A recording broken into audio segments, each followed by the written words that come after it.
नमस्कार दर्शक, आप देख रहे हैं जयगांव मिरर्स। प्रस्तुत है आज की मुख्य समाचार रैपिड हेडलाइंस न्यूज। नहीं रुक रही है गायों की तस्करी।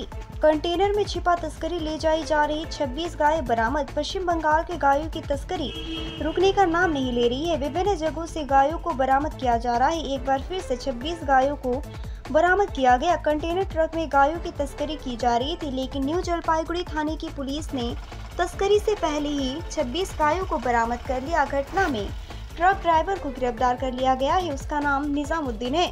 पुलिस सूत्रों के अनुसार न्यू जलपाईगुड़ी थाने की पुलिस ने गुप्त सूत्रों से मिली जानकारी के आधार पर कल फुलबाड़ी इलाके में सादी वर्दी में छापेमारी कर एक कंटेनर ट्रक को रोका। उस ट्रक की तलाशी लेने पर 26 गाय बरामद हुई। बताया जा रहा है कि उन गायों को तस्करी के लिए असम ले जाया जा रहा था।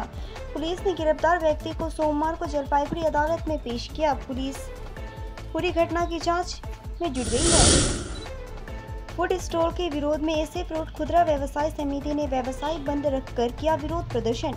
सिलीगुड़ी को सौंदर्यीकरण की दिशा में काम हो रहा है। सिलीगुड़ी के मेयर गौतम देव के नेतृत्व में एसएफ रोड में सौंदर्यीकरण किया जा रहा है। इसी कड़ी में निर्णय लिया गया है कि सड़क किनारे ठेले पर व्यवसाय करने वाले छोटे छोटे व्यवसायियों के लिए एक फूड पार्क यानी फूड स्टॉल लगाया जाएगा, लेकिन इसको लेकर बड़े व्यवसायियों ने मोर्चा खोल दिया है। सोमवार को स्टेशन फाइटर रोड खुदरा व्यवसाय समिति के सदस्यों ने अपना व्यवसाय बंद रखकर विरोध प्रदर्शन किया। ऐसा रोड खुदरा व्यवसाय साथ एडोब कमेटी के संयोजक रतन दास ने कहा कि जिस प्रकार से यहाँ फूड स्टॉल लगाने का निर्णय लिया गया है वो हम लोगों की दुकान के ठीक सामने है। अगर हमारी दुकानों के सामने स्टॉल रहेंगे तो हमारा व्यवसाय प्रभावित होगा। इसको लेकर हम कतई स्वीकार नहीं कर सकते हैं। इसी के विरोध में आज हम लोगों ने व्यवसाय बंद रखकर विरोध प्रदर्शन किया है। इस संबंध में मेयर गौतम देव ने कहा, अभी भी स्टॉल नहीं लगाए गए हैं, इनको तैयार करने का काम चल रहा है। अगर किसी व्यवसायी को कोई समस्या है तो उनको सीधे मुझसे संपर्क करनी चाहिए। उनको जो भी समस्या है उसको दूर करने का प्रयास किया जाएगा। बिजली दर में बढ़ोतरी के विरोध में आरएसपी ने किया तेज आंदोलन। बिजली दर में बढ़ोतरी के विरोध में आरएसपी की दार्जिलिंग जिला कमेटी सड़क पर उतरकर आंदोलन तेज कर दिया है। सोमवार को बिजली दर में बढ़ोतरी का विरोध करते हुए संगठन के सिलीगुड़ी के विधाननगर स्थित बिजली विभाग के कार्यालय में जाकर स्टेशन प्रबंधक को ज्ञापन सौंपा। संगठन का दावा है कि जिस तरह से बिजली दर में बढ़ोतरी की गई है उसका असर आम गरीब परिवारों पर पड़ेगा, इसलिए इस बढ़ी हुई फीस को तुरंत वापस लिया जाए। बिजली की समस्या को लेकर महिलाओं ने बिजली कार्यालय में किया विरोध प्रदर्शन। जिले के फालाकटा ब्लॉक के देवगांव ग्राम पंचायत के हरिनाथपुर इलाके में बिजली की समस्या को लेकर गांव की महिलाओं ने सोमवार दोपहर फालाकटा के बिजली कार्यालय में विरोध प्रदर्शन किया।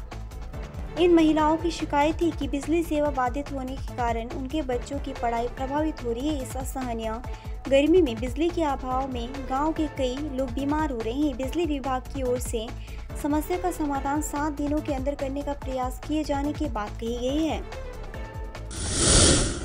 कुचबिहार मेडिकल कॉलेज के अधिकारियों पर बच्चा बदलने का आरोप। कुचबिहार मेडिकल कॉलेज के अधिकारियों पर बच्चा बदलने का आरोप लगा है। इस घटना से काफी हड़कंप मच गया है। आरोप है कि कुचबिहार ब्लॉक 2 के न्यू कुचबिहार मदकपाड़ा इलाके की पायल सिंह नामक महिला को गर्भवती होने पर मेडिकल कॉलेज के मातृमा में भर्ती कराया गया था। आज सुबह उस महिला ने एक बेटी को जन्म दिया, लेकिन जब बच्चा मां को दिया जाता है तो परिवार वालों को पता चलता है कि उन्हें बेटी दी गई है। पायल सील की मां अनिमा सील ने कहा, उनकी बेटी पायल सील की आज सुबह डिलीवरी हुई। डिलीवरी के बाद सबसे पहले उनकी बेटी को दिखाया गया। अस्पताल में रिकॉर्ड में बेटा है, लेकिन जब मां की गोद में बच्चा दिया जाता है तो देखा जाता है कि बेटी दी गई है। अनिमा सील ने बताया कि डिलीवरी के बाद उन्होंने खुद अपनी बेटी को देखा, लेकिन उन्हें एक बेटी दी गई। अनिमा सील का आरोप है कि उनकी बेटी का बच्चा बदल गया है। कुचबिहार मेडिकल कॉलेज के एमएसवीपी राजीव प्रसाद ने कहा कि इस संबंध में अब तक कोई लिखित शिकायत नहीं दी गई है। हालांकि उन्होंने पूछताछ की और पाया कि आज सुबह 2 प्रसव हुए। दोनों प्रसव में 2 लड़कियों का जन्म हुआ और आखिरी डिलीवरी कल रात 11 बजे हुई थी। इसीलिए बच्चे को बदलने की कोई संभावना नहीं है। जो नर्सिंग स्टाफ वहां काम कर रहा था उसने नई एंट्री में गलती कर दी होगी। हालांकि अगर परिवार की ओर से लिखित शिकायत दी जाती है तो पूरी घटना की जाँच कराई जाएगी। पल पल की खबरों के लिए देखते रहिए जयगांव मिरर्स, सच्चाई का आईना।